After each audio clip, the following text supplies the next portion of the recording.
sketched on flat 2D surfaces up until now, this presentation is going to open up a lot of possibilities for you.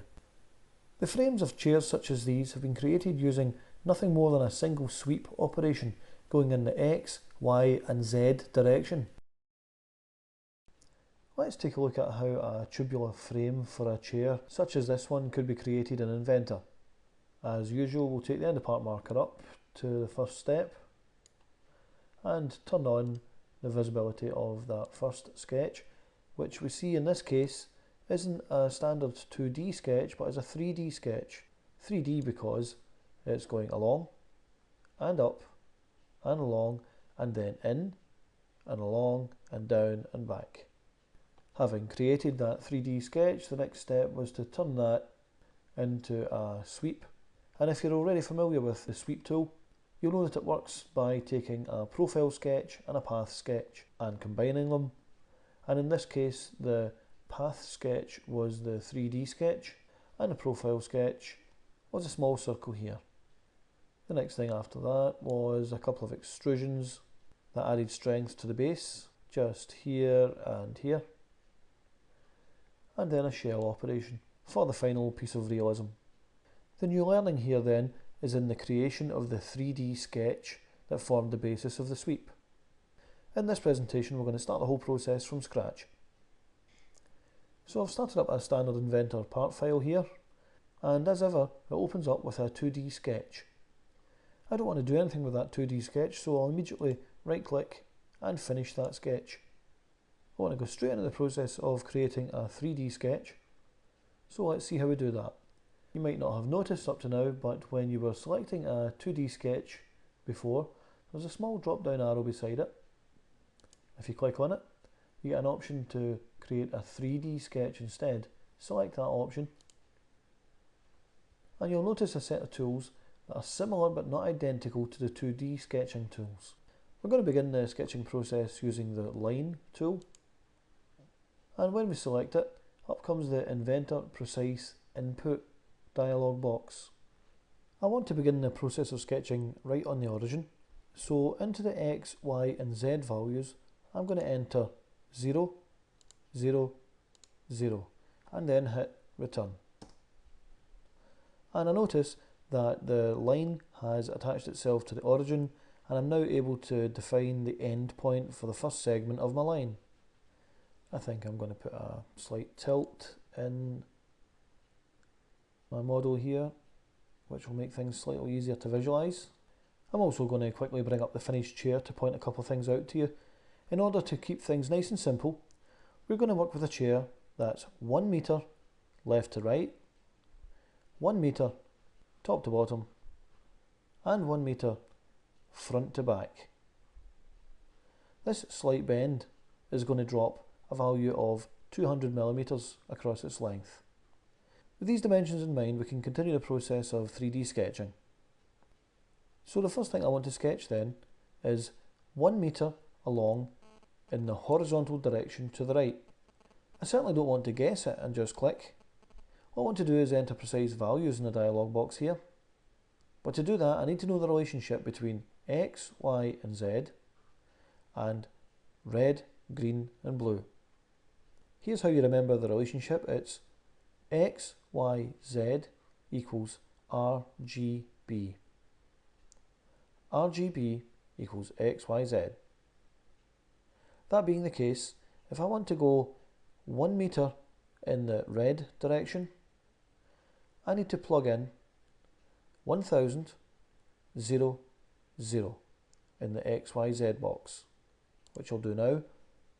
1000, 0, 0, hit return, and if I double click the mouse wheel to zoom all, I see that I've moved from the origin 1 metre to the right. For the next step, I want to go 1 metre in the green direction, 1 metre straight up. How does that relate to XYZ then? RGB, if I want to go 1 metre in the green, that's 0, 1000, 0. So I'll plug that in here, 0, 1000, 0, hit return, and I'll double click the mouse wheel And there's my second step complete. Having gone along and up, I now want to go back along the direction that I came, but drop 200 millimeters. So that's a meter in the negative red direction, because the red arrow is pointing to the right for positive, so minus 1000 and minus 200 in the green. The dialog box then, minus 1000, minus 200, 0, enter. Just use the free orbit tool to take a look at what we've got. And so far, all we've really got is a 2D sketch, because I've only sketched in 2 dimensions. For this next step, I want to go in, away from me, a distance of a meter. That then would be the negative blue direction. So if I want to go negative blue for a meter, RGB, that would be 0, 0, minus 1000. 0, 0, minus 1000. Hit return. And now we can see that this has become a 3D sketch. So for our next step then, we need to go 1 meter in the red and 200 millimeters in the green. 1 meter, 200, 0. Hit return. We now need to go 1 meter down in the negative green direction. RGB 0, negative 1000, 0.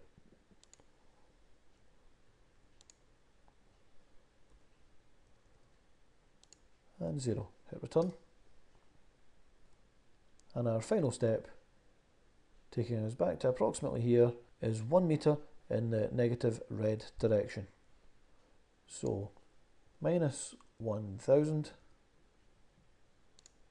0, 0, hit return. So that's the basic shape for our 3D sketch, and I'm going to end that line command by hitting escape. I do need to do something about the fact that I've got such sharp corners. I don't want them in my finished chair. If I click on the 3D sketch tab, I'll find the bend tool here. Click on it, and for a model of this size I'm looking for curves here approximately 200 millimeters, and I can apply them by clicking right on the corner like so. I'll do the same here, and I'll just keep the radius consistent all the way around.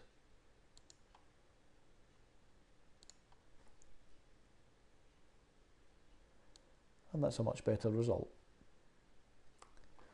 Close that dialog box.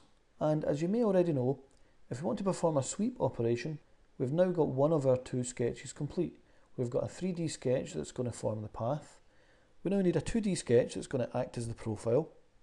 Importantly though, that 2D sketch needs to be at right angles to the path sketch. It might seem quite a tricky task how we're going to get a work plane at right angles to a line, but it's quite a straightforward procedure. If we click on the Model tab, we can pick the work plane tool, and the process for putting a work plane perpendicular to a line is a 2-click operation with the first click on the end point of the line. So click number 1 right on the end point, and click number 2 on the line itself, and if we zoom in, you'll see that that work plane has applied itself at right angles to that line. So I can put a sketch on that work plane. I'm going to right click and finish the 3D sketch that we currently have open. Then go into the drop down menu and select 2D sketch, pick it and place it on that work plane.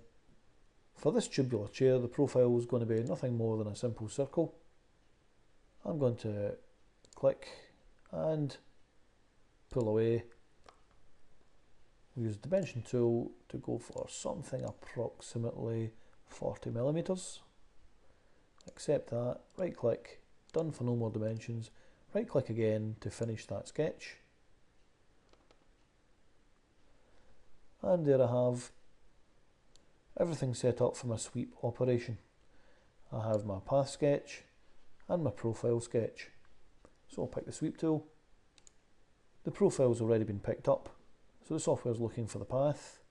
I'll click on here and I get a preview, which is quite healthy looking, so I'm confident if I say OK. That's the basic sweep constructed. Looking at that result, I'm beginning to think that the 40 millimeters defined for the profile was a bit small. That's not a very sturdy looking chair, so I can go back to the browser, into the sweep, and expand the sweep to get at the two consumed sketches. There was my path, there's my profile. I'll double click on it, scroll in and edit that 40 to 75. Accept that, right click and finish the sketch, and the model automatically updates itself. Just got two more steps to finish this off: the horizontal struts to add support and the shell operation. If I go into the origin and look at the three default work planes, don't want to use that one, don't want to use that one, I'm going to use that work plane. I'll right click and turn on its visibility. What I really need is a work plane that's sitting right in the middle of the model here. So having turned that default work plane on, I can use the work plane tool. When it pre-highlights, click, hold and drag halfway in, and that would be minus 500 millimeters. Hit return, and onto that work plane I can place a sketch that's going to create the two struts. Put a 2D sketch onto that work plane. If I go back to the previous view for a second, I'll right click and select previous view. What I think I'd rather do is take all of this front half of the model away temporarily while I do my sketching for the next step. So with the sketch open, I can right click and say slice graphics, and then square the model back up. I haven't actually removed any of the model. It's simply a visual technique to make modelling easier at times. Just to speed things up, I won't bother dimensioning this. I'll just put a couple of circles approximately here and here. Right click and done for no more circles. Right click again and finish the sketch. And I can extrude that circle and that circle. And rather than a distance, I'm going to say the from and to option.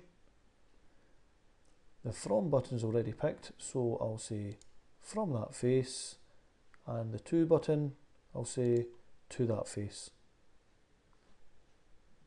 OK that.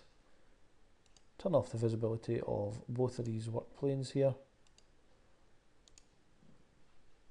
Going to apply a chrome finish